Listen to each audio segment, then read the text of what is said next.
Già, un anno di sofferenza, complicato, difficile da digerire per chi non era abituato a proteggersi da presenze nocive. È trascorso da quando abbiamo avuto il primo drammatico campanello di allarme per qualcosa poi identificato come Covid-19 o SARS-CoV-2 che là fuori minacciava non solo di farci star male dal punto di vista respiratorio, ma addirittura di ucciderci. Lo ha fatto con un signore 78enne di Vò, nel Padovano, diventato laboratorio mondiale Covid. Stiamo parlando di Adriano Trevisan, vittima simbolo dell'avvio di un incubo ancora fortemente presente a suon di ondate e varianti, che ci ha insegnato termini come lockdown e droplet, che ci ha fatto allontanare dagli altri, orribile ma necessario, il termine distanziamento sociale, e che ci ha fatto osservare la nostra quotidianità, i nostri gesti di tutti i giorni, con un metro di valutazione completamente nuovo, imparando ad indossare una fastidiosissima mascherina, autentico strumento di salvezza,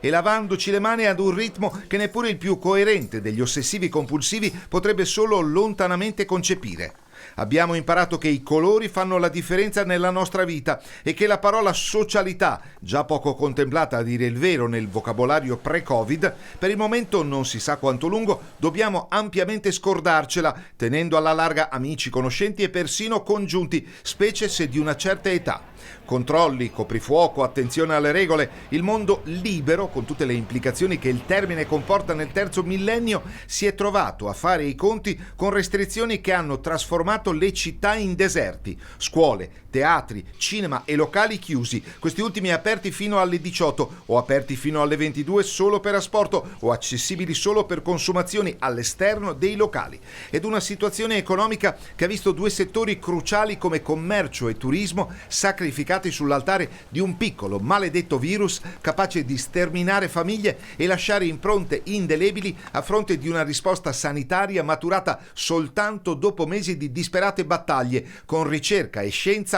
messe duramente alla prova da un evento epocale che ci ha riportato alle grandi epidemie di secoli bui della storia dell'umanità. Dopo 12 mesi qualcosa è cambiato, certo. Le terapie intensive non sembrano più accampamenti di guerra ed i vaccini hanno fornito quella risposta tanto invocata ad una situazione che, in termini di perdite umane, ci riporta al bilancio della più sanguinosa delle guerre. Il cittadino, stordito da polemiche di umana derivazione a livelli più e meno elevati, cova in cuor suo un grande sogno: che il 2021 finalmente ci faccia uscire da questa brutta esperienza, anche se le sue conseguenze non risulteranno smaltibili nell'arco di qualche mese. L'esperienza Covid è stato un vero e proprio discrimine nella storia contemporanea dell'umanità, segno indelebile della capacità di una minuscola entità biologica di infrangere, distruggere attraverso l'apparato respiratorio le certezze assolute di un mondo perfetto, ma ancora e sorprendentemente tanto fragile.